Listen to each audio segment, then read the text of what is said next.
Hare Krishna. We continue reading from Nectar of Devotion.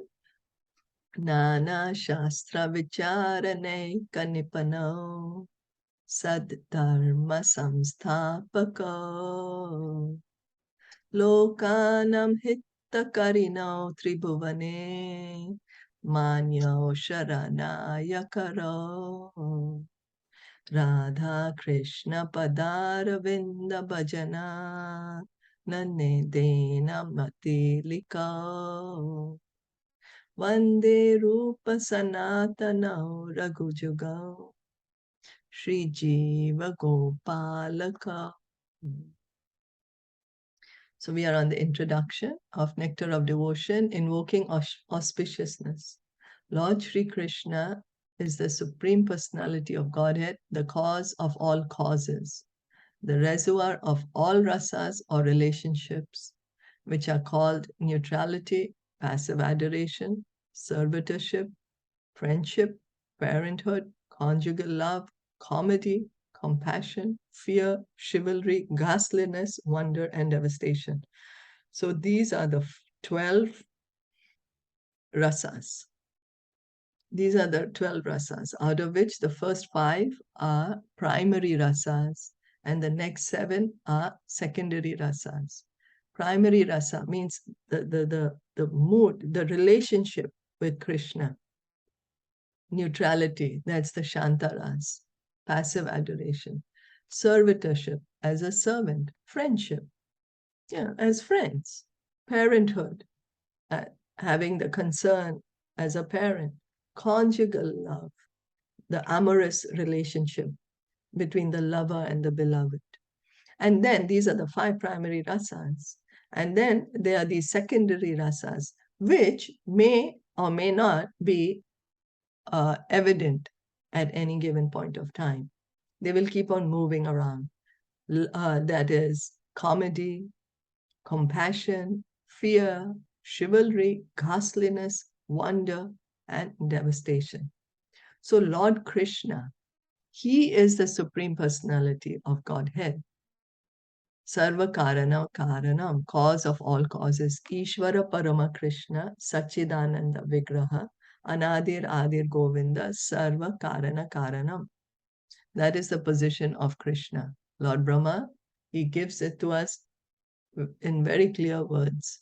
In Brahma Samhita, he says that Krishna is the Supreme Personality of Godhead, and he is the cause of all causes. It is he from whom everything has come about. Everything, anything has its origin in Krishna. Why does it exist? Because Krishna exists, because it's Krishna's will. So he's the reservoir of all rasas or relationships. Krishna is called Ras Bihari. He has an eternal relationship with each and every one of us. We have forgotten that relationship. We may not believe in that relationship. We may not have faith in that relationship, but that relationship exists. Just like if a child, since he's small, he's gone away from home, and so he's forgotten his relationship with the father. But the father is never going to forget the relationship with the child. It doesn't mean if it's forgotten that the relationship is not there. Forgetfulness does not mean that something does not exist. Okay, we forget it, but does it mean it does not exist? No, we forget so many things. We forget even the telephone numbers. So does it mean that those numbers don't exist just because I have forgotten? So we have forgotten our eternal relationship with Krishna. It doesn't mean it doesn't exist. It exists. We very much have an eternal relationship with Krishna in either of the 5 primary rasas. And Krishna is called Ras Bihari. So it's not that Krishna has only a relationship with me or with you, or with a few people or few people of a particular country or society. No, with each and every living entity. He is the supreme attractive form, and by his universal and transcendental attractive features, he has captivated all the gopis, headed by Taraka, Alika, Shama, Lalita, and ultimately Srimati Radharani. Let His Lordship's grace be on us, so that there may not be any hindrance in the execution of this duty of writing the Nectar of Devotion, impelled by His Divine Grace, Sri Srimad Bhaktisiddhanta Saraswati Goswami Prabhupada. So Srila Prabhupada is invoking auspiciousness by praying to the Supreme Lord Krishna. He is informing us of the supreme position of Krishna. He's informing us how each of us have this eternal relationship with Krishna. And he's telling us about a little bit about the relationship between the gopis and Krishna, that how the gopis are so captivated by Krishna. They're captivated by his qualities, by his form, by his features. And Srila Prabhupada is appealing to Krishna for his mercy, for his grace, so that he can complete the writing. He's taken up this task, this duty. He's taken up this duty of writing Nectar of Devotion. So he's asking for Krishna's grace so that he may be able to do it. It's his duty. Why? He's taking it as a duty because his Guru Maharaj, His Divine Grace, Sri Srimad Bhaktisiddhanta Saraswati Goswami Prabhupada, told him to preach in the English language in the Western world. So he took up this task, this service to his spiritual master very seriously. And we can see because of that, we have the wealth of spiritual literature in a language that we can understand. Let me offer my respectful obeisances unto the lotus feet of Srila Rupa Goswami Prabhupada and of Srila Bhaktisiddhanta Saraswati Goswami Prabhupada, by whose inspiration I have been engaged in the matter of compiling the summary study of Bhakti Rasamrit Sindhu. So the original text is Bhakti Rasamrit Sindhu. It is written by Srila Rupa Goswami, based on the teachings of Lord Chaitanya. Whatever teachings Lord Chaitanya gave to Srila Rupa Goswami in the matter of devotional service has been put in this Bhakti Rasamrit Sindhu, but it is a huge text. It's voluminous, so Srila Prabhupada has made a summary study and given us this Nectar of Devotion. And so he is offering first his obeisances to Srila Rupa Goswami and to his own spiritual master, Srila Bhaktisiddhanta Saraswati Goswami Prabhupada.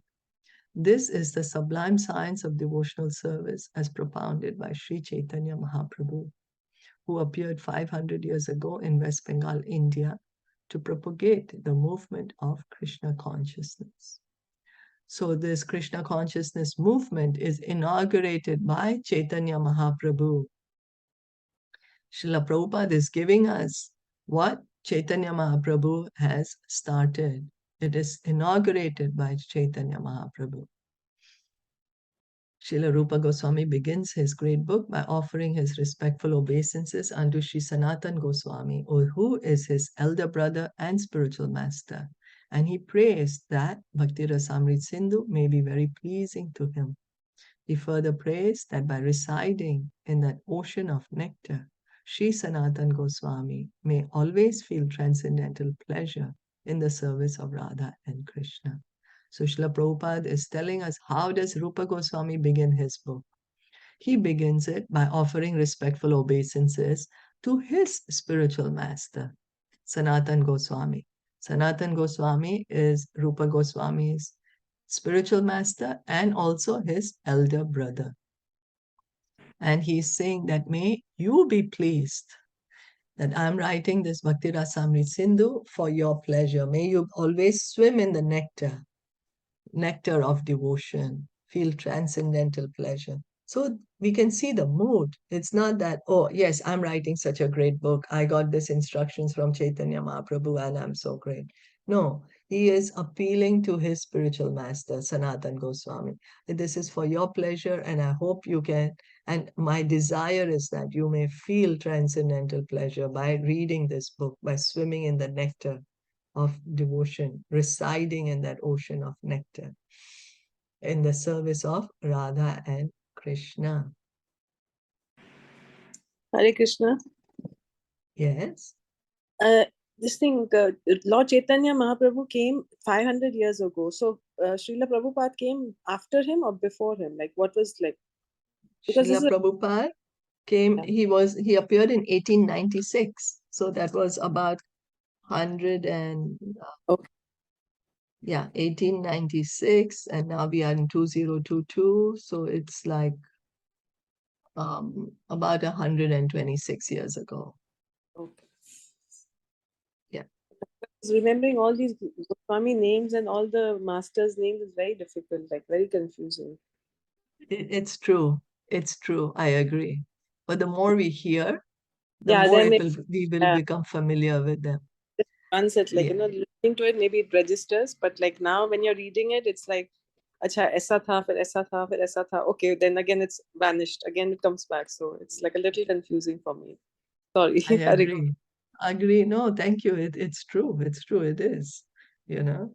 And the six Goswamis that we are. That we were reading, there's so many like saints' names and like relations and everything. So that's a little like I can't follow it. Like technically, it's difficult for me to understand. Yeah.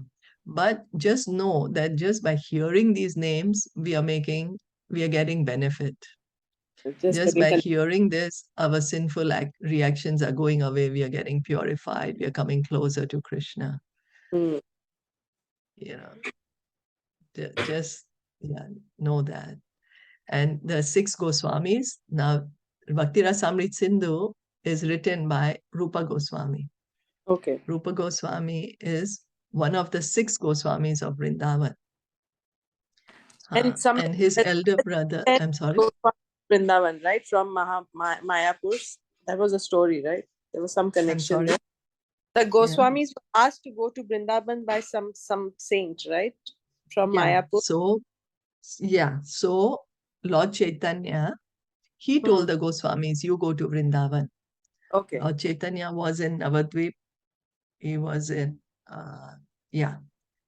and then he in Mayapur, and he told the Goswamis, you go to Vrindavan and So you do this. All the six Goswamis went together. They went at different times.